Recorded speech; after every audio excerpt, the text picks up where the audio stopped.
On the X-106 podcast. I'm Trevor Maeder. Joining me is Evan Brown for this show today. We are going to be talking through the Royals signing Jason Hammel as well as Kevin Durant's return to Oklahoma City and the debacle in the NBA that is known as the New York Knicks. So stay tuned. More coming your way here on this podcast on X-106. Back here on the X-106 podcast this week, Trevor Maeder and Evan Brown tuned in here. As I said, Evan joining me. Evan, Kansas City Royals adding a new pitcher to the rotation this week, although probably not the circumstances they would like for it to have been in. Of course. You know, we all know what happened, with Ace Ventura going down.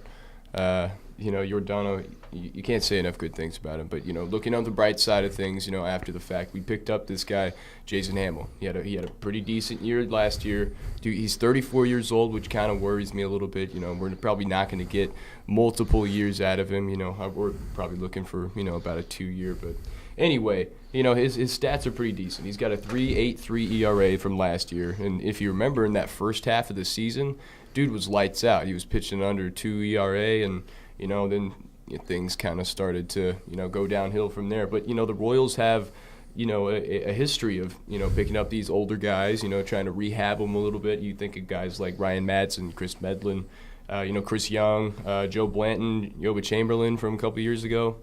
And we just kind of hope that it's going to work out for a guy like Jason Hammel. Absolutely. Jason Hammel, 34 years old, a native of Greenville, South Carolina, made his major league debut with the Tampa Bay Devil Rays in 2006. Since then, he spent times in Tampa, Colorado, Baltimore, 2 stints with the Cubs, and a stint with the A's in 2014. He was on the championship team for the Cubs last year, although he was not on the postseason roster. Career win-loss record of 84 and 87, an ERA of 4.42, almost 1,200 strikeouts in his career, and a whip of 1.35. So definitely for this late in the market with what you had out there, given the unfortunate circumstances of Ventura, they're already behind the 8 ball with that. That's about as good of a get as you're going to get if you're Dayton Moore and Ned Yost. Yeah, and you just got to take what you're given. And Jason Hammel, he's about the best pitcher on the market, without blowing some big bucks. And, we got to deal with what we got here in Kansas City. And as I look at this right now, the deal with Jason Hammel was 2 years, a guaranteed $16 million.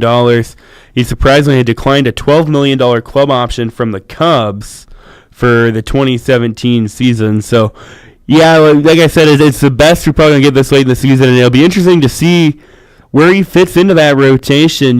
Danny Duffy's probably presumably going to be the one guy, and then you put him or Kennedy as the 2 guy. That's the question here. That's true. Obviously, you said Danny Duffy's the one, and from what he did last year, that's I think undoubtedly is where he's going to start the season. Don't know if he's going to end there, but obviously I'd probably put Kennedy at the 2 spot, and we were just talking before we started recording this about Vargas. He kind of slipped my mind. I didn't even know he was still on the Royals roster.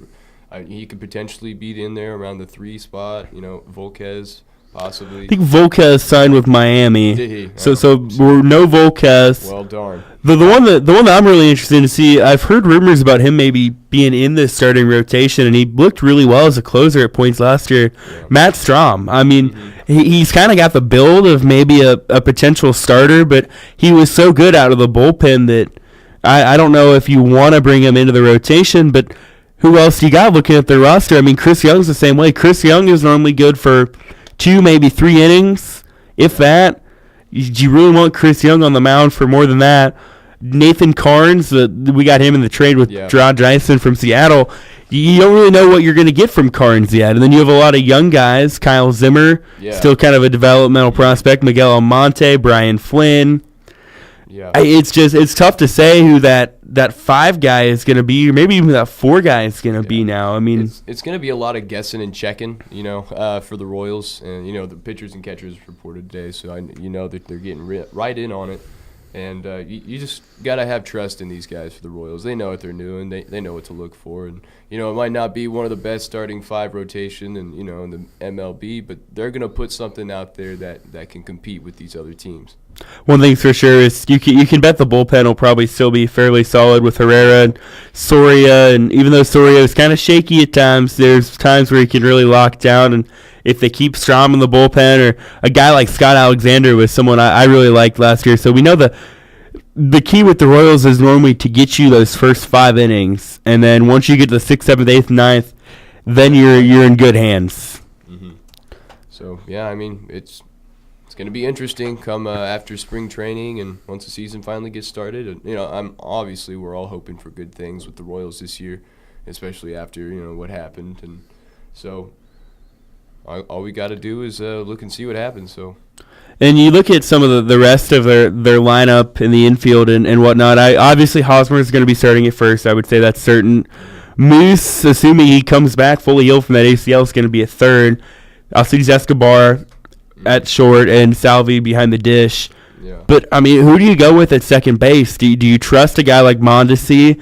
Whit Merrifield showed promise at times last year. He did. And, going back to Mondesi, I feel like Mondesi and Escobar are two guys that could really get some good chemistry going. And, obviously Whit Merrifield did show promise and potential last year, but I feel like he's going to be more of like a utility kind of guy, like kind of how Ben Zobrist was. Mondesi does need a break. Toss him in at second, he'll do a fine job. Cuthbert's always a guy that could play there. He was more of a third baseman, shortstop, not really a second base kind of guy, but he's another utility guy. That's what the Royals have. We've got a bunch of guys we can plug in different places, and they're going to make it work. I think Mondesi, he's so young, only 21 years old. I think you'll probably see him starting at second base and see him and Merrifield rotate. But you can, like you said, you can put Merrifield in left field to give Alex Gordon a day off, or in center to give Kane a day off. And you could also, on certain days, have Mike Moustakas DH and put Cuthbert at third.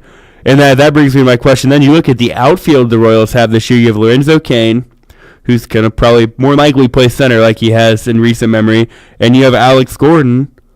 Then for the right field position, do you go with Jorge Soler or Paulo Orlando?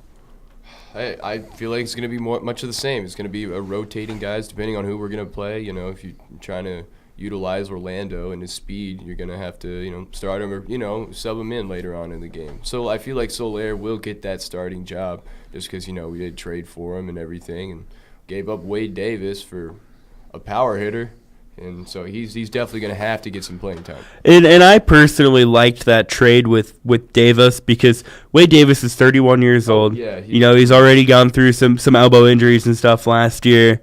He was going to be a free agent at the end of the year anyways. Why not get rid of him now when you can get something for it instead of watching him go somewhere else? And that raises my next question of let's fast forward to the trade deadline.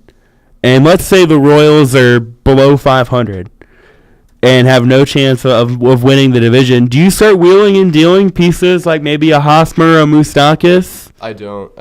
These guys, I don't even know how many years these stars have left. Hosmer, Moustakis, and Kane are all free agents at the end of the year. Yeah. Oof. So that's just it. If you're dating more. It's a tough decision. And you look into a team like Boston or somewhere that has a weakness at first base or third base, but a deep farm system. That's how they got to where they were by trading away guys like Zach Greinke to get other guys. So that's a very compelling thought that's crossed my mind a couple of times as we get closer to baseball season.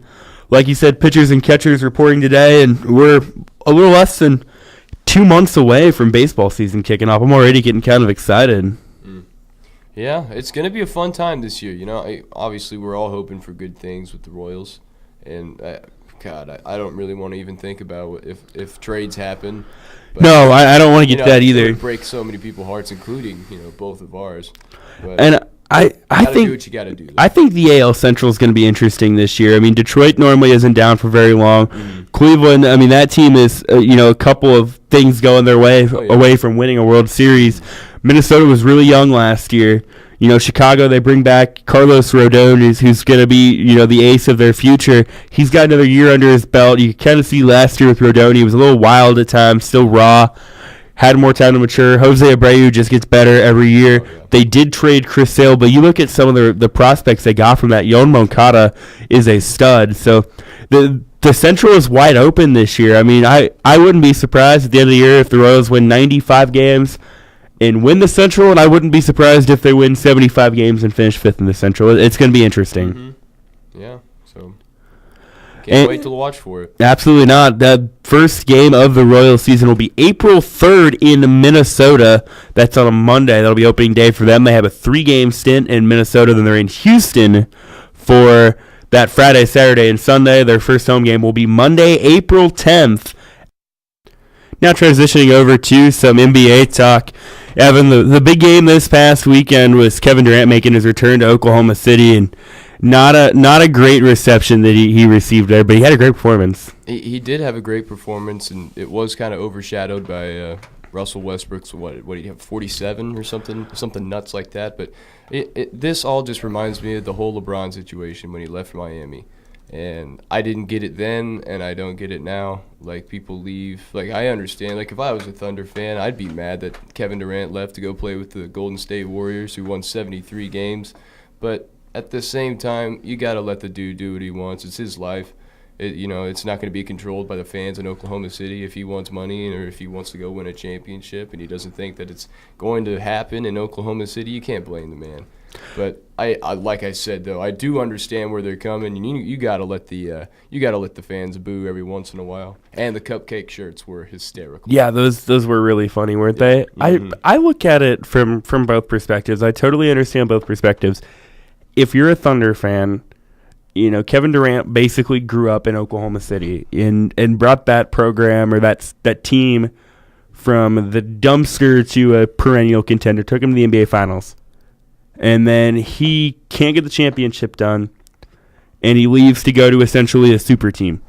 So if you're a Thunder fan, I totally get that. If you're upset, you feel betrayed, and you should. However, also, you got to look at it from Kevin Durant's side.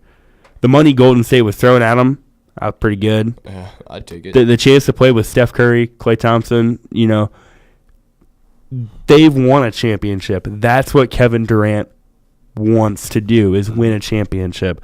LeBron James did the same thing. The only difference was LeBron went to Miami and built a team on his own. That's true.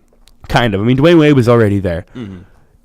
Kevin Durant's going to a team that's already been built. It's the same but different. Yeah. I mean, I think it's the same situation, it was just handled differently. Yeah, it was, and the whole build of it was different.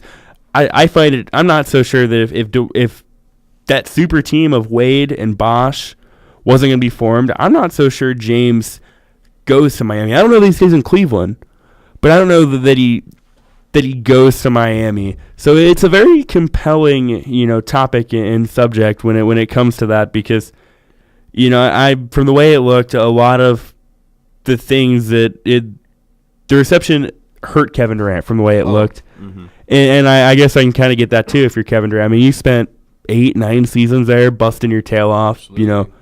One of the hardest working guys in the NBA, and that's the reception you get. But at the same time, if Eric Hosmer goes and signs with the White Sox, I can guarantee you next year when they come to Kauffman, I'm going to be booing him. Yeah. Or if Alex Smith signed with the Broncos or anybody like that. I mean, yeah. So I totally understand it.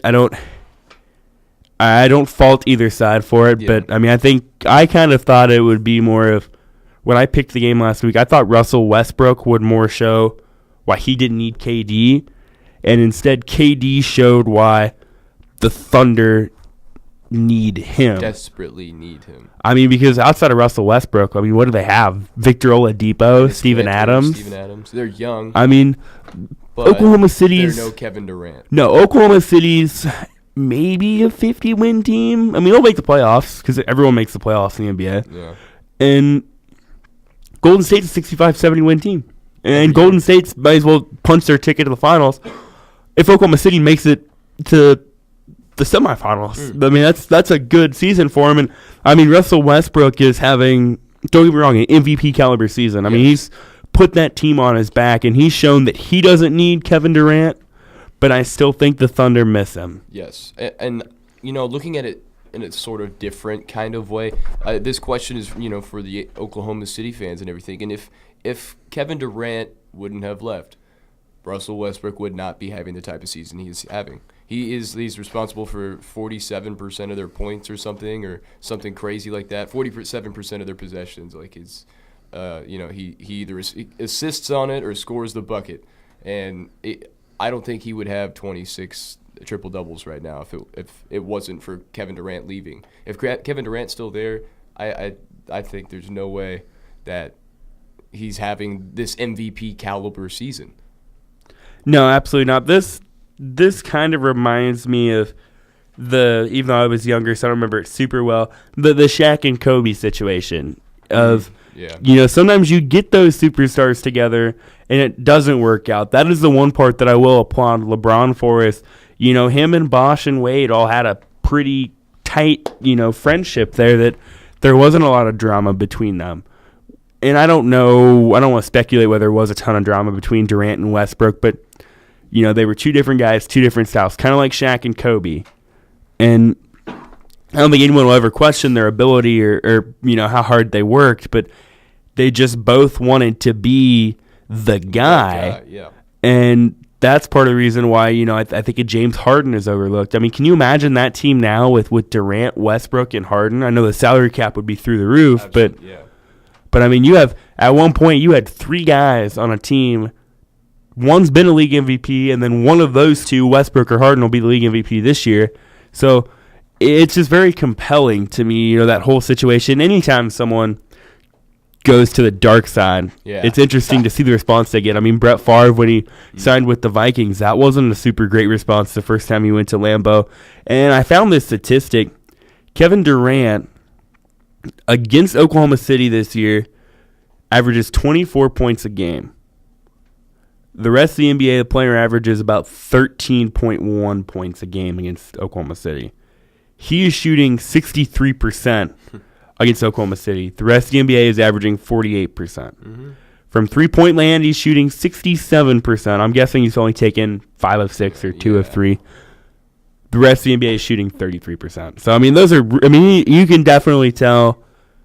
I mean, that's what you're going to get with any team like the Golden State Warriors that, are such a pass-based offense, getting, everybody open, dribble, drive, pass it out to Kevin Durant in the corner for 3. He's going to make 5 out of 6 of those. But, I mean, that's why Oklahoma City misses him so much, is because he posed so many mismatches and everything. Like, if you're looking at the Thunder, who's going to guard Kevin Durant? Robertson? Exactly, because he's got the height that he can dominate you down low, and I don't know what he is, 6'9"? I think he's listed at like 6'10". 6'10", something like that. So he can dominate down low and get rebounds, but at the same time, he can get out of the perimeter and shoot. Steven Adams isn't that guy. I love Steven Adams, but he's not, the same as a Kevin Durant. Victor Oladipo is a solid player, but I would rather have Russ and KD than Russ and Victor Oladipo. So, it's very compelling. One thing that is worth noting is I believe this is only a 2-year contract. Yeah. So, who knows what could happen after that 2 years. I don't know that you would see a LeBron James type situation because, to me, those are the same but different as well. LeBron was from Northeast Ohio. And LeBron kind of compared going to Miami as going to college. And I think he realized that they weren't going to give him what he thought they needed to win a championship. At least Kevin Durant had Russell Westbrook and solid players around him. Most of the time, LeBron James was playing with Zydrunas Ilgauskas and Mo Williams and Anderson Varejao. So, it was difficult for LeBron. So, in a way, they're different. A different time in the league, though. Oh, yeah, it was a lot different time. To me, I think the competition is better now. Between fewer teams, in my opinion. You know what I mean? You look at the West. I don't know how many teams it is have 25 or less losses. Well, when I say that, we both already know. All the experts are talking about how it's the Cavs. Oh, yeah. Warriors in the finals. You know what I mean? But, back then in LeBron's old time when he was with Cleveland. You had Detroit. You had multiple teams. Yeah. Who's going to make the finals? But this year, I think it's pretty clear that everyone thinks who it's going to be. But then you have other teams that are playing really well. Look at the East. Washington, Boston. Those are teams that are really good. I don't know that they're good enough to beat Cleveland in a best-of-7 series. Yeah. And same with the West. San Antonio, without Duncan, they're playing that well. LA's been playing well. Utah, Gordon Hayward is their star, but they're one of the few teams in the NBA that actually play defense. Yeah. And that helps them. So, I don't know. If you're Kevin Durant, you want to get that championship because if you don't get that championship in 2 years, then you just look silly. Because everyone knows that the money helped, but that's not the only reason he left for Oklahoma City. I'm sure Oklahoma City offered him close to the same amount of dollars that that Golden State offered him. It's just he wants to play with Steph and Clay because they won 73 games last year. I honestly thought this team this year with KD was capable of maybe winning 75. That didn't happen, and it won't happen, but it's still, the cream of the NBA crop. So I just thought it was very interesting, and Durant beasted. 34 points. He was on a mission Saturday night. Yeah, and that was evident. He made that, apparent to the OKC crowd. And, they tried to do everything in their power to make KD as uncomfortable as he could. No, didn't work. It's not going to work with a professional like Kevin Durant. Yeah, and I found a lot of the cupcake memes and stuff pretty funny as well. They were very entertaining, which is what they were meant to do. But and I saw one. It was a shirt and it said "coward" and it was spelled with. Too. I think Marty Smith had it on ESPN. It was spelled with K and D, and it was in like red letters. So that was very interesting. And those fans can get really creative when that happens. And we saw, much like the LeBron James situation when he left, a lot of people out burning Kevin Durant jerseys and stuff. What's going to happen if he does come back? I don't think that'll happen, but what do you do? Do you unburn the jersey? You can't. What do you do? We all talked about when we were speculating if LeBron was going to come back, and once we actually found out, we're just like, wow. You think he's going to get a warm reception from these fans now? It's like their saviors coming into their team again, and I don't know. It could happen. You never know. Why he might just be following everything that LeBron James did. We don't know. To me, I would say if he's not in Golden State in 2 years, and I don't know that he will be or won't be, the team I would say probably Washington. Think about it, hometown guy from Maryland or Virginia, the D.C. area. Scott Brooks, his former coach, assuming he's still there, is now the coach of the Wizards. They have young talent in John Wall and Brad Beal. I'm not quite sure in Otto Porter. I don't know what their contract situations are at the moment. I think one of them is a free agent here soon.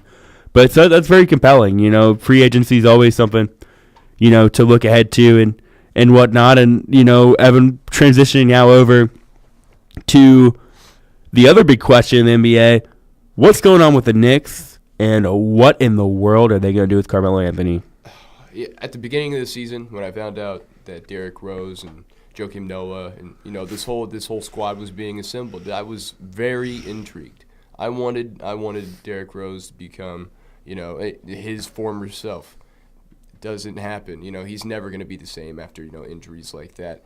Kristaps Porzingis, love the guy. He's the future for the New York Knicks. Carmelo Anthony, he's getting old.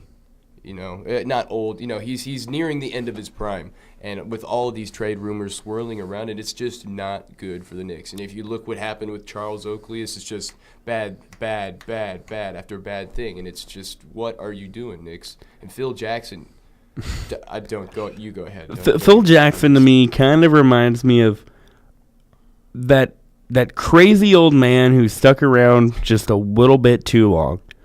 No one will ever take away that Phil Jackson was a great coach. Granted, he had two of the best players ever, but no one will ever take that away. Mm-hmm. And then he tries it as an executive, and it has been awful. The only good thing that maybe he's done is he did draft Kristaps Porzingis, which is hilarious because that's the one thing that everyone criticized him for leading up to it. And I'm with you. When I looked at the Knicks at the beginning of the season and I saw they got Derrick Rose, I wasn't expecting the MVP Derrick Rose. No. But, even Derrick Rose now is still serviceable. Mm-hmm. Joakim Noah's getting up there in age, but he's still serviceable. Not too good at free throws, though. No, most big guys aren't. But then you get, Carmelo Anthony, who, like you said, he's near the end of his prime. Carmelo's 32, 33, something like that. So, yeah, he's getting to where he knows there is not much time left. And then you have a young star in Kristaps Porzingis who is one of the future stars of this league. Arguably the next Dirk Nowitzki. Yeah, absolutely. A very popular guy. He's from Europe, so that helps too and boosts his market. So when you saw this team, you thought, hey, 50, 55 wins. They have potential, and now they're 10 games under 500. The one thing that did surprise me, though, was, hiring Jeff Hornacek as head coach. I know coaching in the NBA doesn't really mean as much as what it does in, football or college basketball. But, Hornacek was a guy that wasn't that successful in Phoenix. And Hornacek's an Iowa State guy, and I'm an Iowa State fan. Mm-hmm. But I did not like that hire. I think they might have been right in hiring Derek Fisher, firing, because they should have never hired him in the first place. Yeah. But right now it's just a mess. I mean, you throw in the Phil Jackson who won't talk to the media, but he'll go and rant on Twitter about Carmelo and stuff. And to me, that's just not good. And then the biggest mess of all, you alluded to this a little bit earlier, the Charles Oakley situation. I mean, how embarrassing is that for a franchise like the Knicks? It's almost something you can't recover from. It's like the L.A. Rams earlier this year with Eric Dickerson. Yeah, absolutely. And that's what I was just going to compare it to. Is at what point does the craziness stop? You can't do this to one of your greats. And I mean, don't get me wrong, Charles Oakley was in the wrong to start pushing some dudes, randomly in the middle of a basketball game. That's uncalled for. And, I'm not sure if he was under the influence of alcohol or what made him set the situation There's off. been many reports about it. I know Sean Nino and I were talking the other day, Weekend Sports Kickoff, that we'd read a report about he had consumed, I think it was 8 or 9 shots before the game, and there's been other reports that he admitted to having a drink or two, and it's really, no one really knows what happened except for James Dolan and Charles Oakley, and they both have their sides of it. Charles Oakley claims that he was minding his own business. James Dolan saw that it was him and had security come and get him. Oakley has admitted that the way he behaved after that was inexcusable. Mm-hmm. Dolan's side of it is that Charles was being erratic and disruptive, and he wanted him removed. You can buy whichever one of those you want. Mm-hmm. I think they're both wrong in a lot of ways. Regardless of what happened, Charles Oakley did cross the line with assaulting security officers, and he'll admit that. But then the way the Knicks have handled it, to me, is not good for the franchise. I mean, when you go out and you say, basically talk about one of your legends as, well, we just hope he gets the help that he needs. Yeah, that kind of rubbed me the wrong way. Because you're assuming that this man has a problem, has a drinking problem, whatever you may be assuming at the moment. But you can't do that to somebody if you don't know all the facts about it. There's ways to handle it, and I feel like they were all handled in the completely wrong way. Yeah, and I look at it that way too. Is I don't know what would have been the best way to go out and say, I think it would have been best to go out and say, we're reviewing the incident with Charles Oakley, and we are investigating it, and further details will be released, or something like that. But to go out and basically say, I'm going to try to pull this up here, that he needs help or that he's an alcoholic. Yeah, I saw a quote somewhere. I was reading somewhere on, actually, I think this might be right here. And it says, Charles Oakley defends himself after the Knicks' public insinuations by saying, quote, unquote, I am not an alcoholic. So there obviously have been some insinuations on that subject, and you got to feel for Charles Oakley. And I also read something this week about I think it was James Dolan calling Charles Oakley a physically and verbally abusive human being. Or it was on ESPN New York. I heard ESPN on my way home. Really? I mean, the guy has up to this altercation, had no record of a violent history. I mean, he was known as a tough defender and a tough player, but you look at the Knicks and a lot of those teams in the 90s, they played tough, aggressive. I mean, it was almost like street basketball in the Madison Square Garden. So the Knicks took a bad situation. It's almost like they took a bad situation and was like, how can we make this worse than it is? Because that's what we're going to do. And right now, they might be a bigger laughingstock of a sports franchise than the Cleveland Browns. And I know that sounds weird to say, but at least the Browns, it's more their on-the-field stuff. Yeah. There isn't aside from Johnny Manziel, we knew that was coming. Yeah. I mean, there isn't as much off-the-field stuff with them. It's just their performance on the field. With the Knicks, they vastly underachieved this year. This is a team that was projected to be a top 4 team in the East. Mm-hmm. Maybe give LeBron a run for his money, and they're probably not even going to make the playoffs. Yeah, at this point in the season, you're looking at them, like we mentioned earlier, they're 10 games under 500. You don't see that changing very soon unless they can sweep all this stuff under the rug and act like it never happened and just get back to that team that they were supposed to be. But at this point, you can't imagine that's going to happen anytime soon. I mean, by the time they get this under control, it's going to be the offseason. They're not going to have Carmelo Anthony anymore, in my opinion. He's going to go elsewhere. Yeah, the team is going to change drastically, I feel like, this offseason. I almost think with the Knicks, the best thing to do right now is, you have a guy in Kristaps Porzingis, blow the whole thing up and rebuild. Mm-hmm. I mean, Phil Jackson is get rid of Phil. Melo doesn't want to be there, or Melo wants to be there, but you don't want Melo there. Then don't torture the guy. Basically, I mean, if you think, and it sounds like they're basically, if they get the right offer that isn't really that good of an offer, they're willing to trade Melo for pennies on the dollar. I mean, I read a report last week, a couple weeks ago, that they were open to a trade with the Clippers that wouldn't involve one of their big three, being Paul, Griffin, or Jordan. Mm-hmm. To me, that's crazy. I mean, for a guy like Carmelo Anthony, he's only 32, so he's not as old as I thought he was.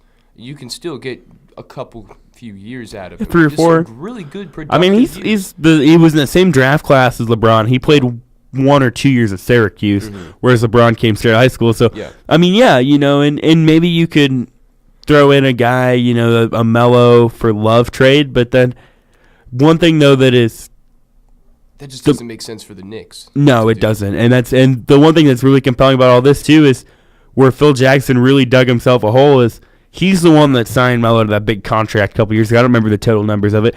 And put the no-trade clause in there, too. Yeah. So Melo can pick and choose where he wants to go. So, if Melo doesn't want to go to L.A., which I find it hard to believe he wouldn't, he could say, whoa, no, I want to go to Cleveland. And then it's in the hands of Phil to decide what he wants to do from there. So, I mean, it's compelling, and I read an excerpt from George Karl's book, George Karl having coached him with the Nuggets, that Melo was a little bit of a difficult guy sometimes to coach. So, I mean, he's got a history of that, but at the same time, it's your franchise guy. You probably knew that when you paid him over $100 million. So, I mean, what's the beef now is what I don't understand. No one does. Only Phil does. Phil might not even know.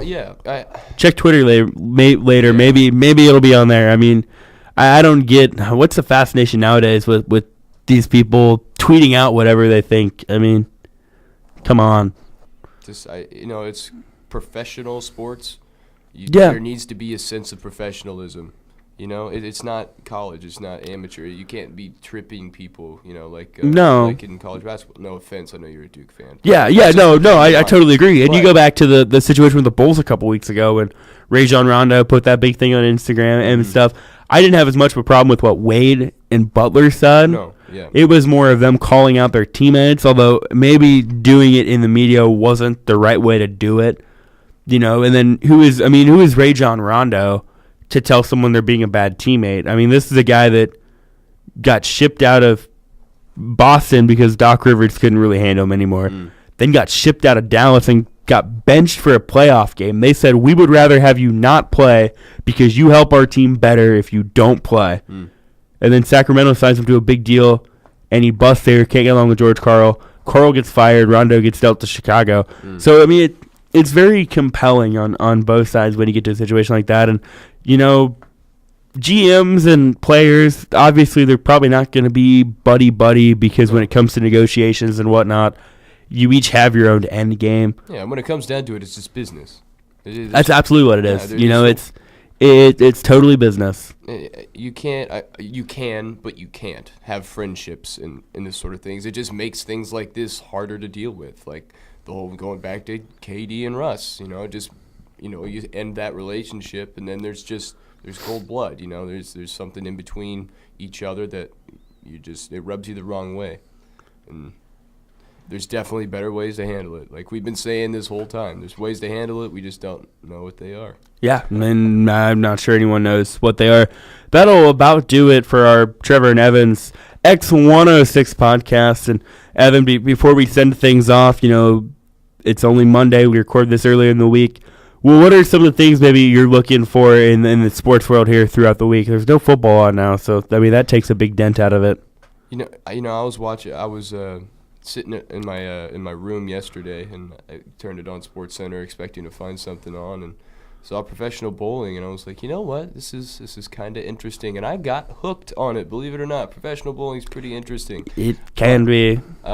what I'm looking forward to is actually the women's UConn women's basketball team. I think they're playing South Carolina tonight for that 100th win. And there's another one too. It's Texas and is it Texas and Florida State? Yeah, it's like a top 11, 10 I think sort of thing. Texas is 8 and Florida State's 4. I don't remember. I saw it. Top 10 matchup. I saw it earlier. One thing I'll be keeping an eye on tonight is the Kansas West Virginia game. I think that'll be really interesting. And there's other stuff throughout the week. I have a pretty busy week ahead of myself, so I don't probably get to watch as much college athletics as I would like. But I mean, there's always tons of great stuff going on in the sports world. I'll watch them for you. No worries. Okay, that sounds great to me. Evan will watch them for me. That'll do it for the X-106 Sports Broadcast with Trevor Maeder and Evan Brown. We will be back here to do this again in 2 weeks, and I can promise you we will have a full slate of topics to dissect. So thank you for listening, and enjoy your evening.